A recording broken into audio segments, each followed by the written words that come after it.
All right, well, I'm going to get started. My name's Claire, and I'm the project manager for TEAMER on the Department of Energy side. I work a lot with POET to develop strategy and help develop the program and figure out where we could do improvements. One such conversation we've been having recently is on commercialization services. So I've been working with Jenny, who has been helping to develop what these materials and processes would look like. Jenny, I'll let you do a quick little intro. Sounds good. Thanks, Claire. I'm a project manager at NREL, and a lot of my background is in doing stakeholder engagement and in supporting the business stability of developers and then communities as well. So I'm looking forward to getting all of your feedback on the proposed structure we have here to make sure that this will be useful for you guys. Awesome, thanks. So I will just be talking very briefly at the beginning of overall TEAMER processes and vision and how commercialization fits into the marine energy program mission.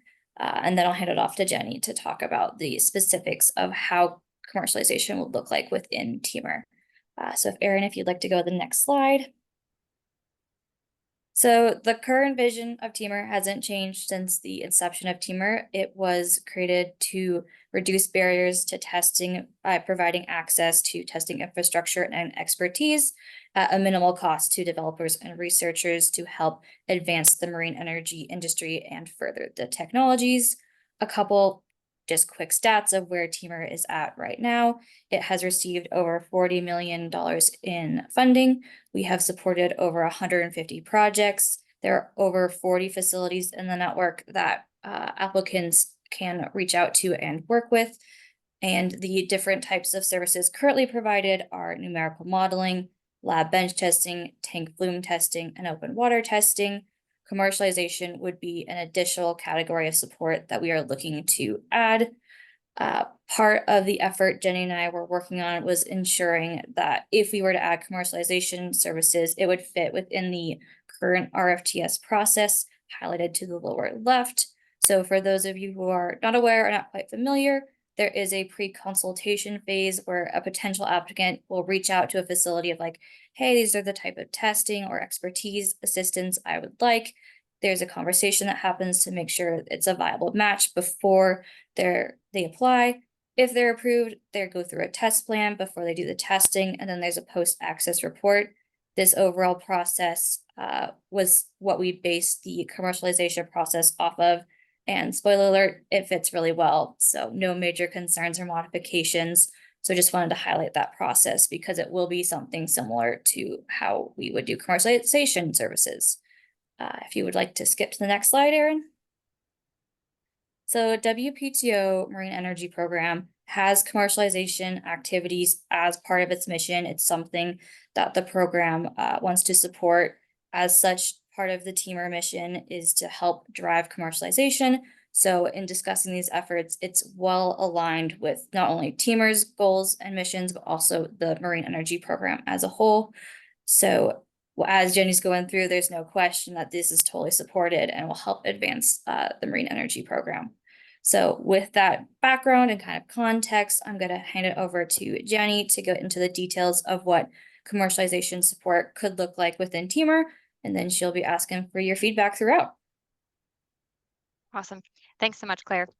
So in looking at the addition for commercialization support, the first thing that we started with was really in identifying what are we trying to do with commercialization and what do we actually mean by that word.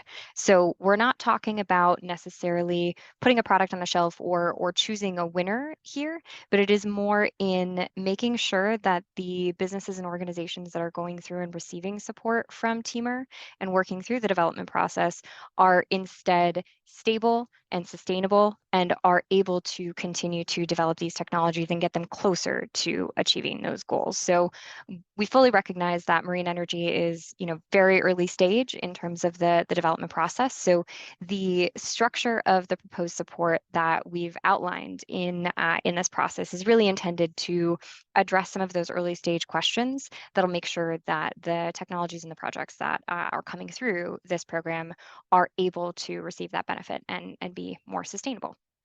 So next slide. this outline here, I know this is a lot to take in, but this is really the primary components of what we wanted to talk about today. Um, After a number of conversations with the different folks and understanding what is the kind of support that would be the most helpful, we've categorized the potential facility support into 3 different buckets. So the facilities would still come into the network in the same way that they do under the open water existing support and the technical support under the current RFTS structure that Claire mentioned, but would instead be categorized under business development and strategy, proposal and pitch consultation, and funding continuity. So these 3 buckets had sort of come up repeatedly as areas that may be specifically helpful and things that would better support some of the developers that are already working on marine energy technologies here. So I'll go through this slowly, and then just as a heads up for all of you, as we go into the next slides that immediately follow this, I'll be asking for within each of these categories, which of these things would be the most helpful to you, and which of these things would you be the most likely to request support on. And it is also absolutely fair if the answer is none of these things and it's something else. There will be an opportunity to provide that feedback too. So ultimately, our goal with this webinar is to make sure that these categories will be useful and will shape the call for facilities based on that feedback from you all. So under business development and strategy, some of the potential topic areas that have come up are incorporating marine energy customer discovery and end user engagement feedback very early on, the market identification for other renewables and thinking about near-term revenue instead of the long-term revenue goals. And then on the longer term picture, engagement with the appropriate long-term investors. So who are the patient capital providers that may be able to fill in some of the funding gaps as well?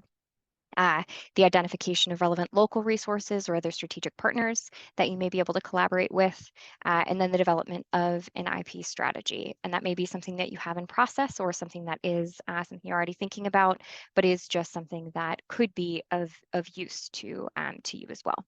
So the next under the proposal and pitch consultation, we're thinking about guidance on storytelling and strengthening public funding proposals, as well as private investor pitches. So how do you actually tell the story of marine energy, both in terms of what those funding applications look like, and then in terms of broad public marketing and outreach? How do you represent some of the work that you're doing here too?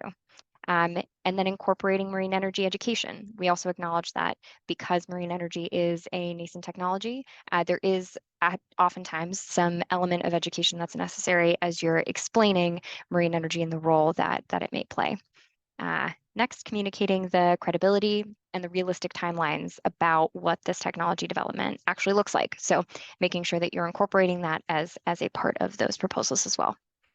And then last, definitely related to a lot of the challenges that have come up, funding continuity, making sure that there is a sustainable and a unique strategy for receiving access to funding going forward, receiving access to resources and other supplemental support from both the public and the private side.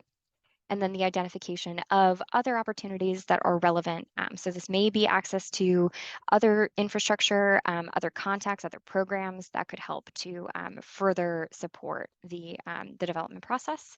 And then last, a training on how to effectively identify and engage with those long-term prospective private capital providers. So thinking about what does this look like, especially as we think about the transition between public and private capital. So that is the high-level overview of the categories and the facilities that we're thinking about providing support into. So if we go to the next slide, this is where we'll start to use the Menti platform here. So the first question up is just under the business development and strategy question. So I just want to make sure that you guys are set to join in Menti and then start responding to those potential services here. So feel free to join at the link is at the top here as well, Menti using that code. And then you can choose up to 3 options underneath each of these categories on which of them would be that you would be the most likely to use and what would be the most helpful to you. I know it's very tiny on this screen, so I'll just read quickly as a reference again. The first category here is incorporating marine energy customer discovery and end user engagement feedback into early product development, market identification to complement other renewables and generate near-term revenue, engagement with appropriate long-term investors, identification of relevant local resources and or strategic partners, developing an IP strategy, and then receiving feedback on those patent applications. So any of those that would be the most helpful for you, we definitely greatly appreciate your feedback here. And I'll give you guys a second to continue voting. Oh, I see we have a couple of questions that have come in here. So I will answer these while folks are voting in. So who will be providing these commercialization assistance services? This is one of those things that we're going to put out a call for facilities to fill in some of the gaps, but ideally we're going to shape that call around the actual facilities themselves that would be the most useful based on what it is that you guys identify here. So based on the responses so far, it seems like developing an IP strategy is not incredibly helpful. So that may be something that we, in the end, decide to leave off of that call. So really that feedback is super helpful in making sure that we can identify and bring in some of those facilities that can address those needs that you guys have. Okay, and then next, how do you answer this question from the perspective of a potential facility? I mean, this may be something that you're thinking about. What are some of the questions that you've received as a facility who has provided these responses in the past or provided this kind of support in the past? What are some of the services that you have seen as a need from the organizations that you've supported? Right, and then is this program modeled after Energy I-Core? It is somewhat modeled after Energy I-Core in that some of the potential services have been identified based on support that's offered through other programs like I-Core, but the program itself will not be modeled exclusively on the way that I-Core is structured. So informed by, but not developed exclusively around. Okay. So it looks like we're slowing down here. So if we want to go to the next slide, can gather some feedback on the proposed services for the proposal and pitch consultation. And again, I know these are very tiny. So I'll read them back to you here. The first topic area is guidance on using storytelling to strengthen public funding, proposal and or private investor pitches, training for effective public marketing and outreach, enhancing investor pitches and public funding proposals by incorporating marine energy education, and communicating credibility, realistic timelines, and the technology's viability. So again, I'll give you guys a couple of minutes here to respond. We have received another open question, but it may be one that we end up taking offline here. If this is something that is sort of missing from the categories of support that we've already identified, there will be another option for you to respond and provide those suggestions too. So it sounds like that's sort of the direction that this is going. If I've misunderstood the comment though, please let me know. Sounds good. Great. Thank you. We want to move on to the next slide here.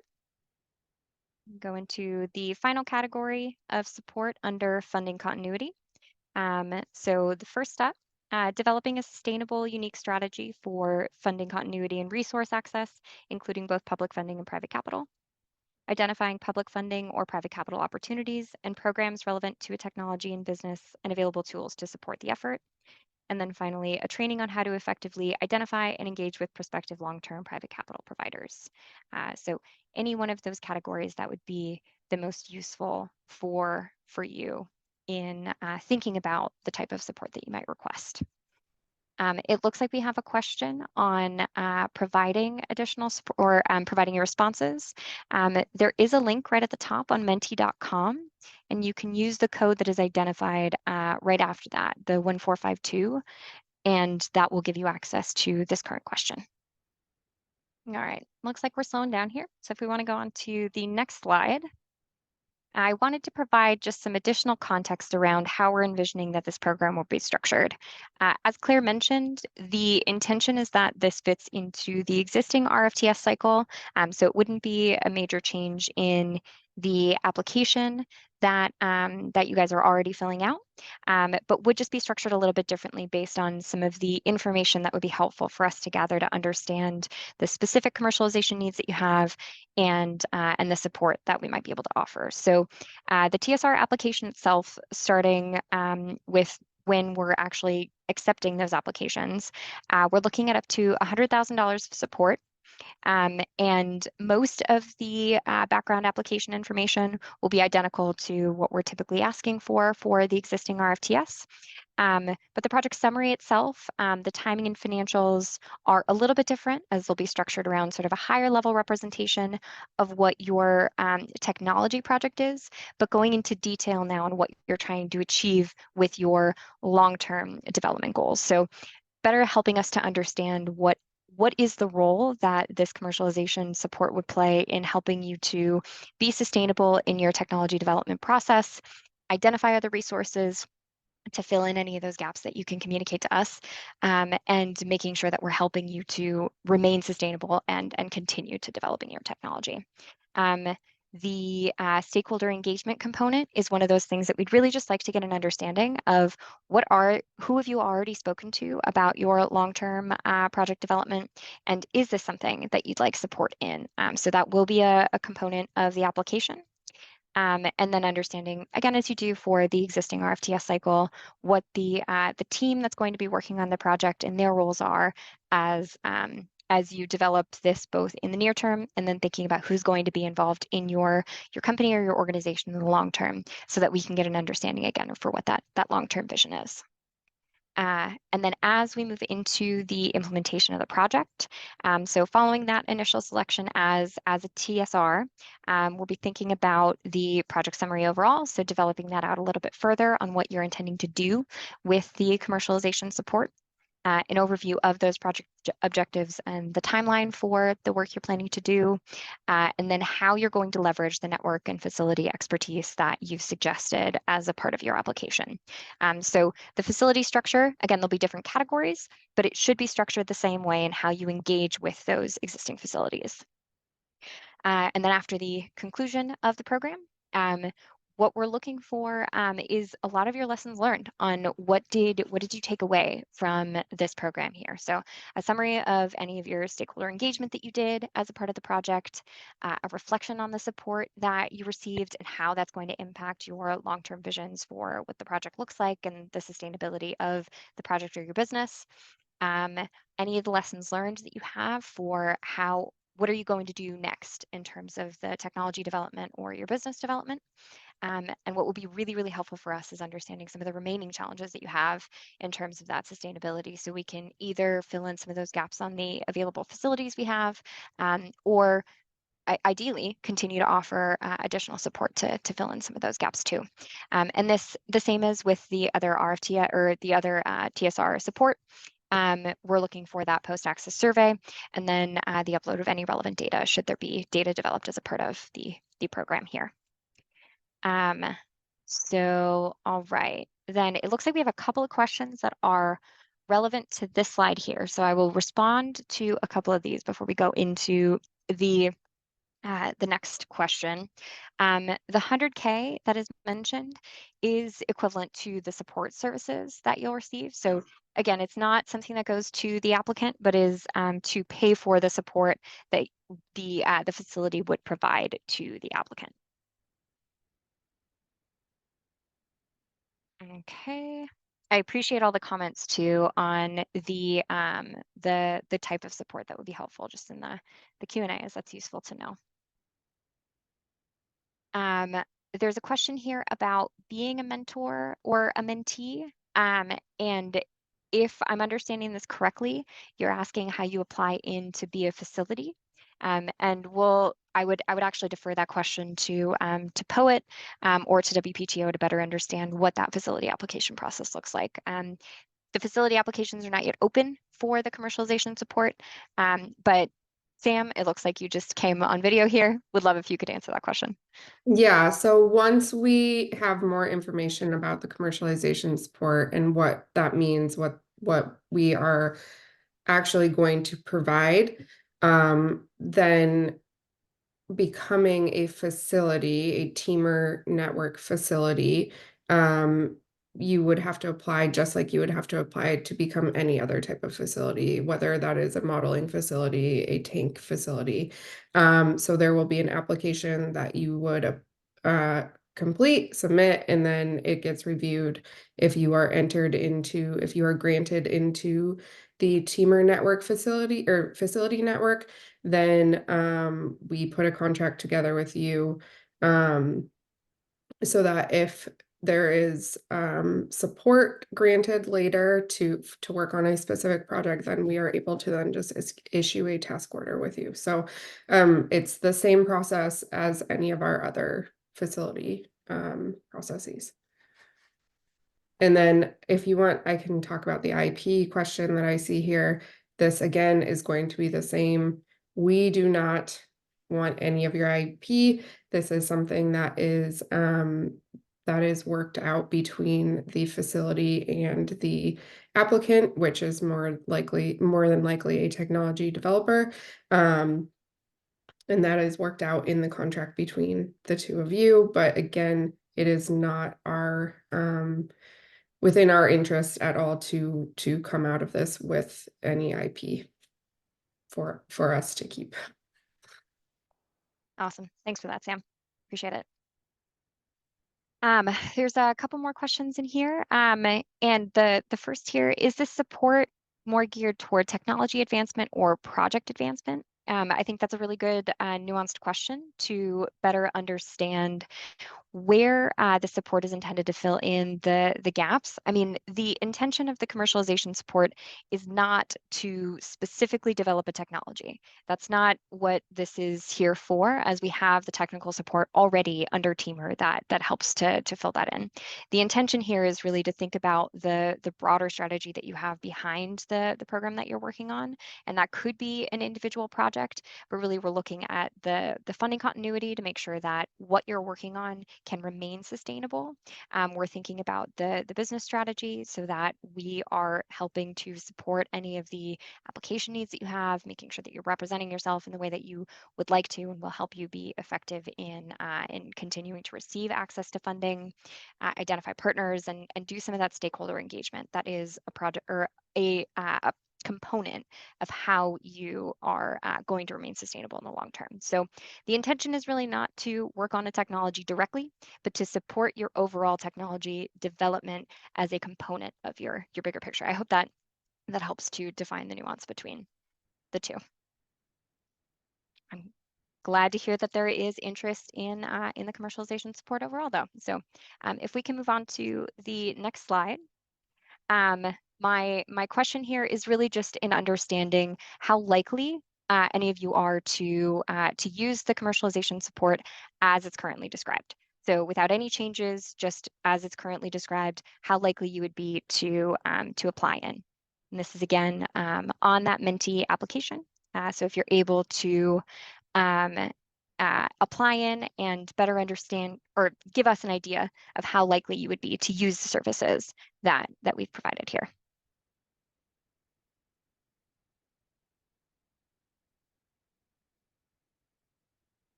Okay. And on the next slide here, this is really intended to better understand how we can better support you. So this could be in the context of the support that we've already described, or if there's anything missing. So how could the support services that have been described, that you are already voting on and providing feedback on, better support your project or your business? So are we thinking about this from, is everything that's described outlined here exactly what you need? It sounds like the answer is no, and that's okay. But what could we do to better meet some of those specific needs that you guys have? And this is an open response, so feel free to type in whatever's helpful. Yeah, sounds like there's some definite interest in better collaborating with other industry partners. Appreciate that.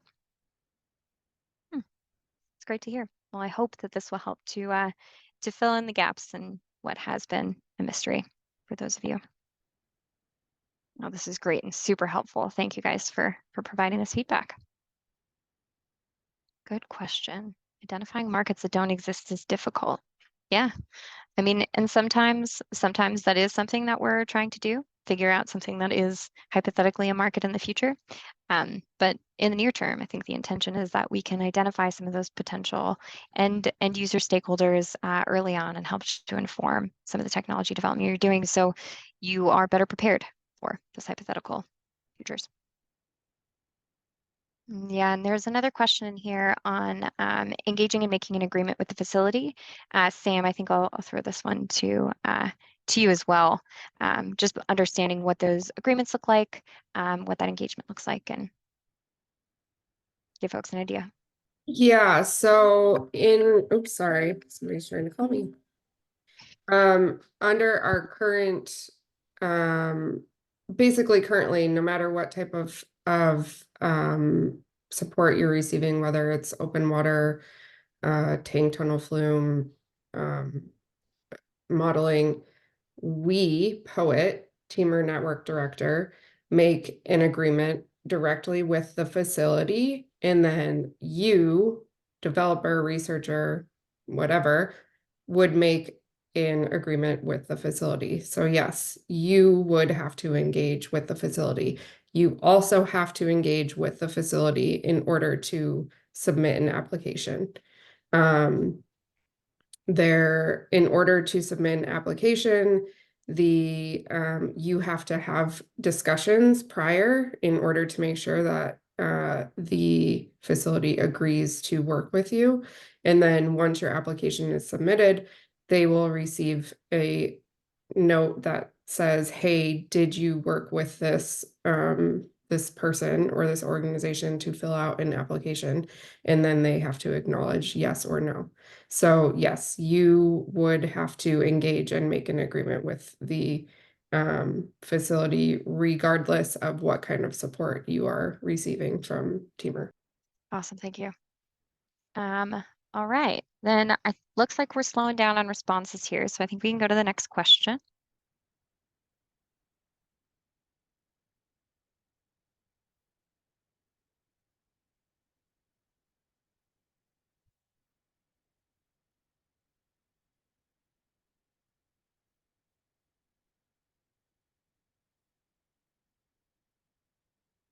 All right, thank you.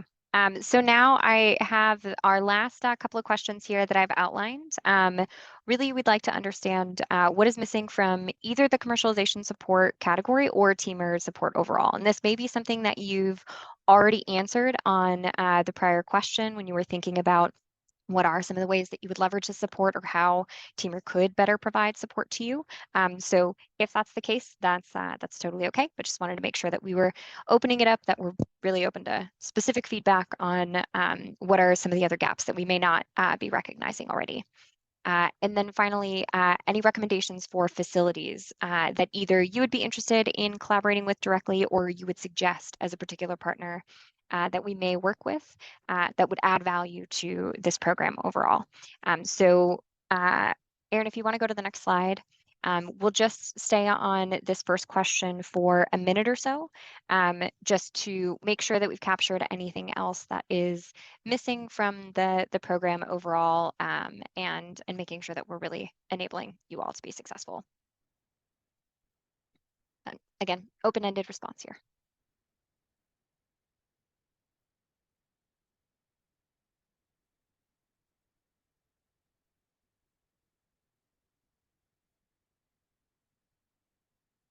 All right. Thanks for these last couple of ideas here. So if there's anything else that that comes to mind, even if you haven't had the chance to respond within this question here, we will also open up a request for information, and we'll share that link with you all at the end of this presentation too. So we're just making sure that we're gathering all of the feedback, both from those who have attended this webinar and anyone else who has this feedback too. So not your last opportunity to provide input. But if we want to go back on to the next question here. And if we just want to go to this last question here. Any facilities that you would recommend that we incorporate. So I'm looking for any specific recommendations that you have for organizations that you would directly like to work with yourselves, or others that you've seen provide support through another program, or anyone that you'd you'd suggest. I just want to make sure that we're incorporating that feedback as well as a part of when we put out that call for facilities, and we can get a better understanding of who you guys would like to work with. So we're creating a network that's useful for you. And feel free to submit as many responses as you'd like. Yeah, definitely. So in terms of the facilities that currently exist in the network, Sam, this is another one I'd love to throw to you just to represent what does the TEAMER network facility currently include, and can we give some guidance just based on what are the facilities that are already engaged?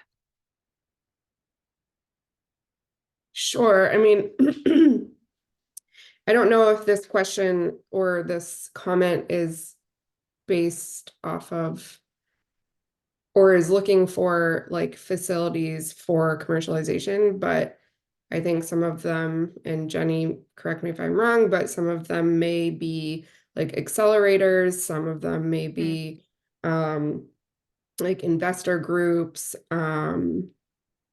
or like investment kind of coaches.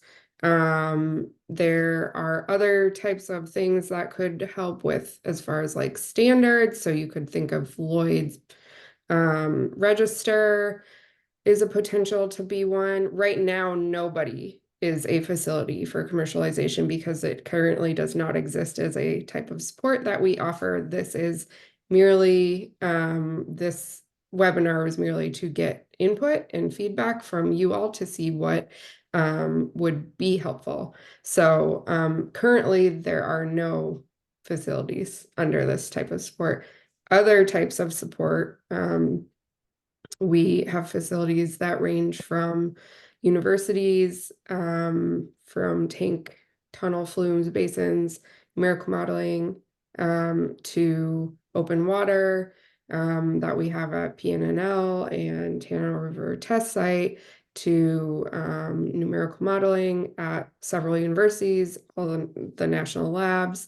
And we have an extensive facility network page on our website. So if you have questions about our current facilities, you can visit that website. But currently, there are no commercialization support facilities because this does not exist yet.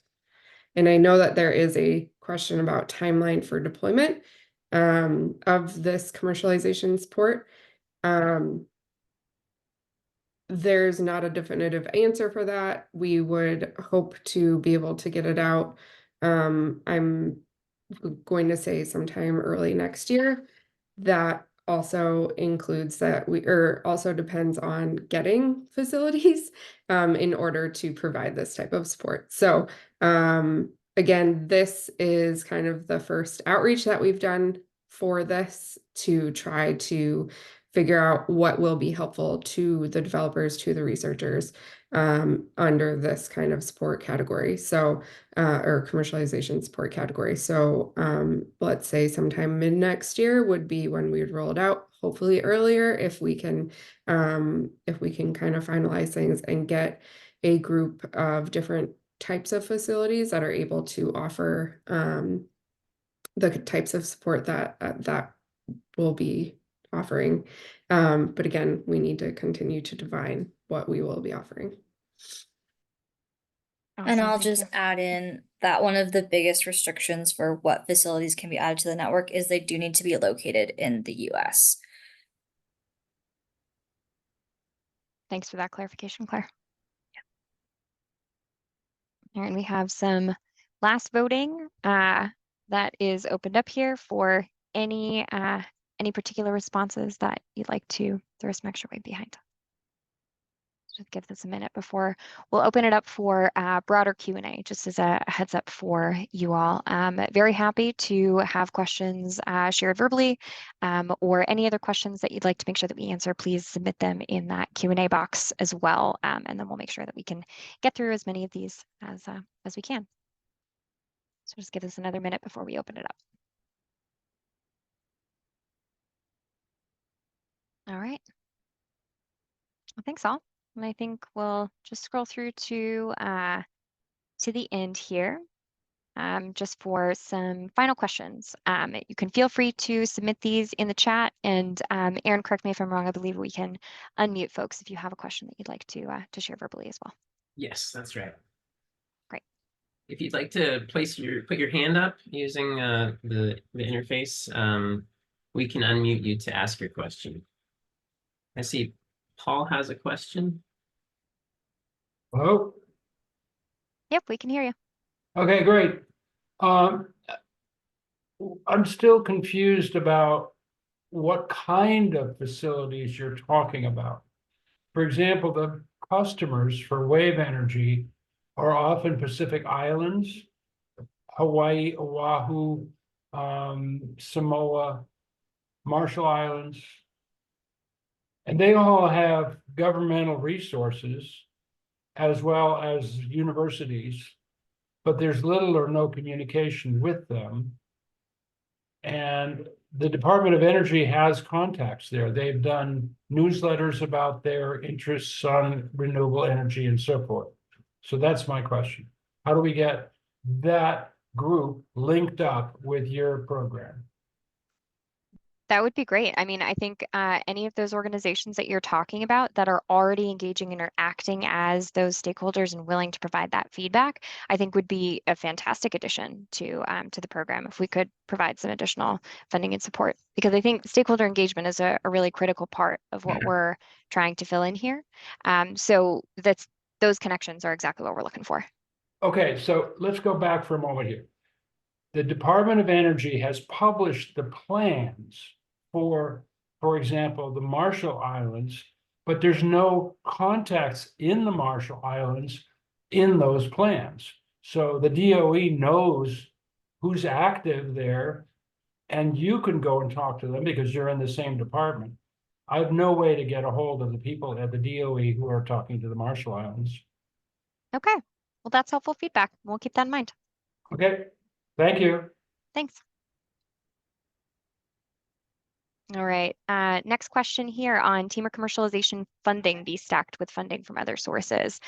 Claire, this may be one to specifically address from the WPTO perspective. You want to jump in? Yeah. So as long as there's no duplication of scope, you can totally stack different funding. We have been TEAMER's been supplementary or complementary to other currently funded projects. That's totally within TEAMER's scope, as long as the scope of those activities and the scope of the proposed work within TEAMER are not the same. There should be no issues. Awesome, thanks for that.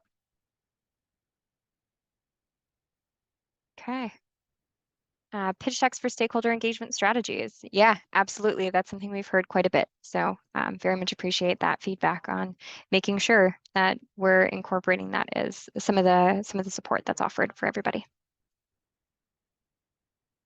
All right, and delineating commercialization support for low TRL versus mid and high TRL developers. I entirely agree with you on the variances in commercialization needs. I think that's one of the reasons that we started this this webinar with the definition of commercialization and how we're thinking about it as a support mechanism to make sure that the businesses that are early stage, as you're developing early stage technologies, are really to support the sustainability of that business and think about some of the long-term development needs that you might have. So 100% agree. And if there's any delineation that we've missed or some specific support that you'd like to see to make sure that we're capturing the early stage commercialization needs that you have, please let us know. That's exactly the kind of feedback we're looking for. So appreciate that comment. Awesome. Okay. So it looks like we've answered the questions that have been submitted here, but I do want to take this opportunity to keep it open and feel free to submit any other questions or raise your hand to contribute verbally as well. But Libby, would you be able to share with the group access to the request for information? Awesome. Thank you so much. So the link that Libby's just put in the chat here is the currently open request for information that is asking somewhat similar questions that you've all responded to here. But we're really just trying to leave this open and gather that input from folks who have attended directly. And then if you'd like to share this with anyone else to make sure that we're capturing all of that feedback and making sure that this program is useful. Our intention is really just to offer the kind of support that will be leveraged by you all. So any other feedback you have or anything that comes up beyond this, very happy to address too. So please feel free to respond to that RFI or pass that along to anyone else that you think would be interested in sharing that feedback.